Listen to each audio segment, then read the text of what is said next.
like I was asking Coach, I mean, you've been coming off the bench and immediately been able to make some pretty key contributions. I guess, number one, what is it like for you? Something I know you're not used to maybe in previous years coming off the bench, but what about that aspect of it right now, and how do you think that's been for you? It's been good. It's an adjustment, but, always have a positive mindset no matter what. And so I'm just, there's a bunch of great front court guys on our team, so that's one thing I'm adjusting to, but I'm not complaining.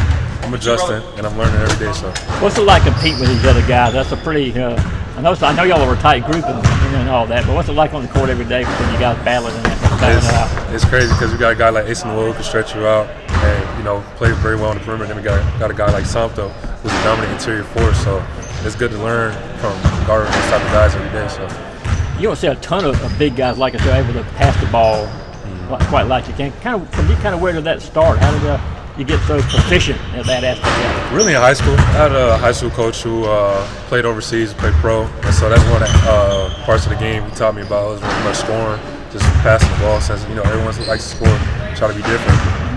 Justin, do you have to take on a different mentality when you're coming off the bench rather than starting and being with that starting five?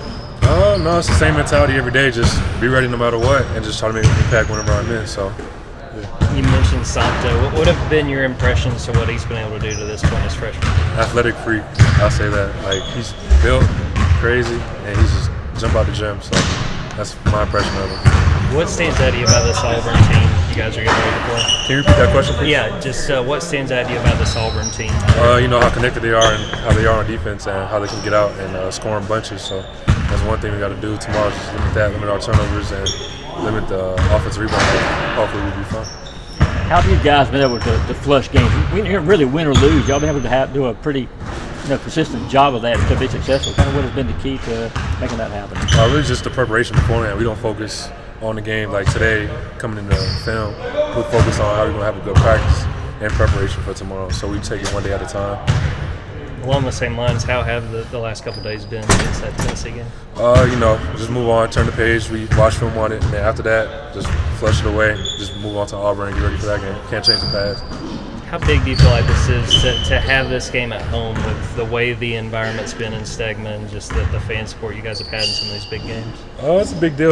We've been winning a lot of games at home so far, undefeated. Hopefully we can keep that going tomorrow, and the fans been a huge part of that. So we just want to win for them since they're showing us a lot of support. Does that support surprise you at all a little bit? Because it's been pretty crazy out there. I mean, really haven't seen many crowds like this here in the past years. I'm not sure because I'm a transfer. Yeah, I know. So I just wonder what you were expecting coming into the year, though, even without any kind of knowledge of that. I don't really have much knowledge, honestly, so I don't know. I was kind of open to anything. When we talked to Samto the other day about you, he talked about your basketball IQ, and I think it kind of goes in with the passing. But how valuable do you feel like that is just in situations, sort of understanding what you're looking at and being able to set up your teammates? Because you've had a handful of assists, which, it's a little bit surprising for a big like you.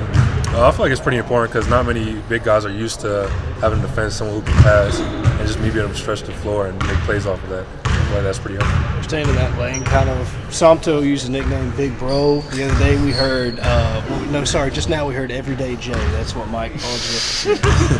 Kind of sounds like you're one of those few veteran presence on what's a pretty young team. I mean, first off, how many nicknames do you have? Second off, keeping track of these young guys. What's it like? I'll probably have like 3 to 4 nicknames. I don't want to name them all because I just don't want to bring it back. But the young guys, I connect with them really well, especially in the summer. Like me, Samto, and then RJ, who's also a veteran player, will have a lift and study all together. So just being able to bond with those younger guys in our position really helped in the summer. How have you seen them mature specifically, even just through 4 SEC games? They matured a lot, especially being here since, June. It's just mature, like the next play mentality and stuff like that.